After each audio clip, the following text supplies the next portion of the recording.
अस्सलाम वालेकुम दोस्तों। बहुत से लोगों को इंतज़ार था कि एजुकेटर की जॉब्स कब तक इशू होंगी और किस तरह से इसका पेपर पैटर्न होगा और किस तरह से इनका एग्ज़ाम होगा, उसकी क्लासिफिकेशन किस तरह से होगी, उसके बारे में लोगों के जहन में सवाल आ रहे थे। तो इसके आज की वीडियो में मैं आपके साथ यही डिटेल्स आपके साथ शेयर करूंगा, जिनमें मैं आपको इसकी कुछ बेसिक रिक्वायरमेंट्स हैं कि इनका एग्ज़ाम किस तरह से होगा, कौन सी फर्म इसको कंडक्ट करेगी, इसकी क्लासिफिकेशन किस तरह से की गई है और इसके बाद पेपर पैटर्न किस तरह से है, कौन से लोग इसमें अप्लाई कर सकते हैं, कौन से सब्जेक्ट के लोग इसमें अप्लाई कर सकते हैं, क्या इसके लिए बीएड होना लाजमी है आपका। तो इसकी सारी डिटेल मुकम्मल तफसीलात आज की वीडियो में आपके साथ शेयर होने वाली है। तो वीडियो को शुरू करने से पहले आप सबसे गुजारिश है कि चैनल को सब्सक्राइब कर लें और घंटे के बटन को ऑन करते हुए ऑल नोटिफिकेशन को ऑन कर लें। इससे फ़ायदा ये होता है कि जैसे ही न्यू वीडियो अपलोड की जाती है उसका नोटिफिकेशन आपको पहले मिल जाता है। तो बात करते हैं इसका जो एग्ज़ाम्स होंगे वो किस तरह से कंडक्ट होंगे। तो दोस्तों इसके एग्ज़ाम्स जो हैं वो कंडक्ट होंगे आपके पीपीएससी के थ्रू। बाकी इसमें इनकी जो क्लासिफिकेशन है वो की गई है दो लेवल की बुनियाद पे की गई है। एक सेकेंडरी स्कूल लेवल की बुनियाद पे है और एलिमेंट्री स्कूल लेवल की बुनियाद पे है। अब इसमें जो पे स्केल होगा सेकेंडरी स्कूल लेवल का वो 16 है और एलिमेंट्री का 14 है। और साइंस और आर्ट्स दोनों की इसमें जो सीट्स हैं अवेलेबल हैं, फीमेल के लिए भी हैं और क्या फ़ीमेल के लिए भी ये सीट्स अवेलेबल हैं उसके बारे में भी मैं आपको बताऊंगा।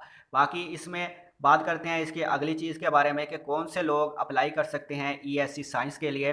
तो इसके लिए आप वो लोग अप्लाई कर सकते हैं जिनकी जो मास्टर है वो हो जिनकी master zoology, botany, chemistry, physics या मैथ में हो। कि साइंस में अगर आप अप्लाई कर रहे हैं ईएससी साइंस में तो आपके इन सब्जेक्ट्स में आपकी मास्टर होनी चाहिए। बाकी मास्टर अगर आपकी बायोटेक्नोलॉजी में है कि आप इसमें अप्लाई कर सकते हैं, उसके बारे में भी मैं आपको बताऊंगा। बाकी इसके बाद बात करते हैं कि अगर आप आर्ट्स में अप्लाई करना चाहते हैं तो कौन से सब्जेक्ट में आपकी मास्टर होनी चाहिए। इसके लिए आपकी होनी चाहिए उर्दू, इंग्लिश, पाक स्टडी, इस्लामियात, पॉलिटिक्स वगैरह। और इसके साथ साथ जो जो आर्ट्स सब्जेक्ट होते हैं उनमें आपकी मास्टर होनी चाहिए। और इसके बाद आगे बात करते हैं हम एक और चीज़ की कि इसमें जो इनकी सेकेंडरी स्कूल की कैटेगरी है वो किस तरह से की गई है।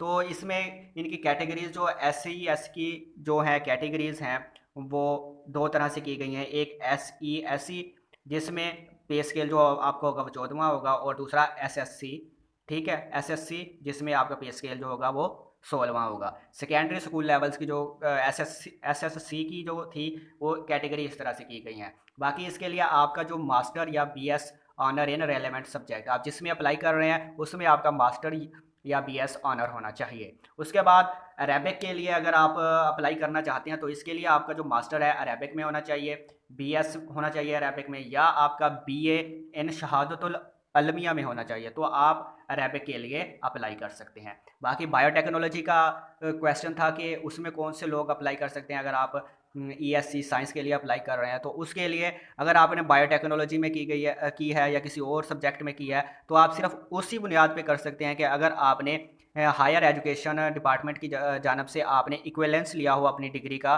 तो ही आप उसमें अप्लाई कर सकते हैं, वरना आप एलिजिबल नहीं हैं। बाकी आगे आप बात करते हैं हम इनकी जो S E S C P T यानी ये वैकेंसीज भी अवेलेबल हैं। तो इसमें आपकी भी मास्टर होनी चाहिए स्पोर्ट्स साइंसेज में। और फिजियोथेरापिस्ट जो है वो भी अप्लाई कर सकते हैं इसके लिए। वो उसी शर्त में अप्लाई कर सकते हैं कि अगर उन्होंने भी इक्विवेलेंस लिया हो। इसके बाद बात करते हैं सेकेंडरी स्कूल की जो कैटेगरी है वो किस तरह से है। इसकी कैटेगरीज आगे जो कैटेगरीज हैं वो इसमें जो वैकेंसीज आ रही हैं उसमें जो है ड्राइंग मास्टर की भी है और इसके साथ साथ कंप्यूटर साइंस के लिए भी है। तो इसमें जो एजुकेशन की डिमांड है, अगर आप ड्राइंग मास्टर के लिए अप्लाई कर रहे हैं तो आपका मास्टर या बीएस इन फाइन आर्ट्स में होना चाहिए। और इसके बाद अगर आप कंप्यूटर साइंस के लिए अप्लाई कर रहे हैं तो आपका मास्टर होना चाहिए कंप्यूटर साइंसेज में, जिसमें एमएससी, एमआईटी, आईटी, एमसीएस वगैरह होते हैं। बाकी अगर आप इसमें अप्लाई करना चाहते हैं एसएससी आर्ट्स में, एसएससी साइंस, एसएससी कंप्यूटर, तो इसके लिए आपकी 16 ईयर्स एजुकेशन होनी चाहिए।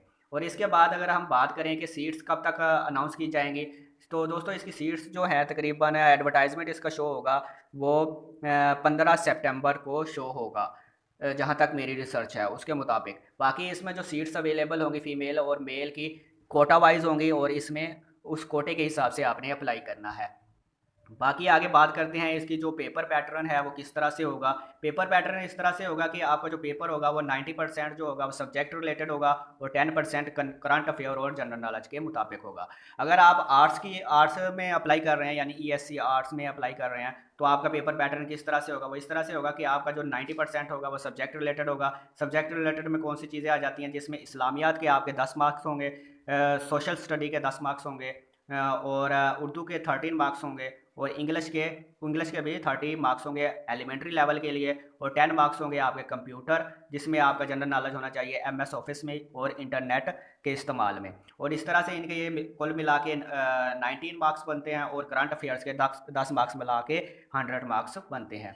तो इसके बाद अगर आप साइंस में अप्लाई करना चाहते हैं तो उसका पेपर पैटर्न किस तरह से होगा। अगर आपने साइंस में अप्लाई कर रहे हैं तो आपके मार्क्स इस तरह से आएंगे कि जो क्वेश्चन होंगे उसमें साइंस और मैथ के जो हैं वो 16 मार्क्स के क्वेश्चन आएंगे आपको, इस्लामियात और सोशल स्टडी के 10 मार्क्स आएंगे, और इंग्लिश के भी 10 आएंगे आपको एलिमेंट्री लेवल के, और कंप्यूटर के 10 मार्क्स आएंगे, और करंट अफेयर्स के 10 मार्क्स आएंगे। और इसके बाद हम बात करते हैं पीटी का जो है, आपने अगर उसमें अप्लाई करना है उसका पेपर पैटर्न किस तरह से होगा।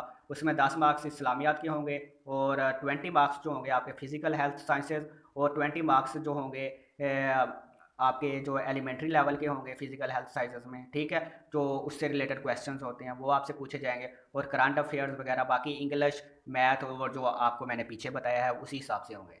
बाकी इसके बाद हम बात करते हैं एसएससी आर्ट्स के लिए, उसका जो पेपर पैटर्न किस तरह से आएगा वो होगा इस्लामियात में उसके 10 मार्क्स होंगे, सोशल स्टडी में 10 मार्क्स जिसको पाक स्टडी भी कहते हैं, उर्दू में 30 मार्क्स, इंग्लिश में 30 मार्क्स, कंप्यूटर में 10 मार्क्स, और 10 मार्क्स जो होंगे आपके वो हायर सेकेंडरी लेवल के होंगे, और इसके बाद आपके करंट अफेयर्स जो हैं और जनरल नॉलेज हैं वो 10 मार्क्स के होंगे।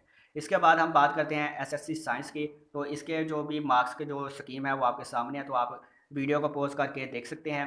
बाकी इसके बाद हम बात करते हैं एसएससी कंप्यूटर साइंस की, तो इसके भी नंबर्स आपके सामने हैं, तो आप इसका स्क्रीनशॉट ले सकते हैं। बाकी इसके बाद हम मेरी आपसे यही गुजारिश है कि आप चैनल को सब्सक्राइब कर लें, और जैसे ही इसकी सीट्स अनाउंस की जाएंगी तो उसके उसके बारे में भी डिटेल में आपको बता दूंगा किस तरह से आपने इसमें अप्लाई कर लेना है। तो चैनल को लाजमी से सब्सक्राइब कर लें। मिलते हैं हम अपने नेक्स्ट वीडियो में, तब तक के लिए अपना ख्याल रखिएगा। अल्लाह हाफिज़।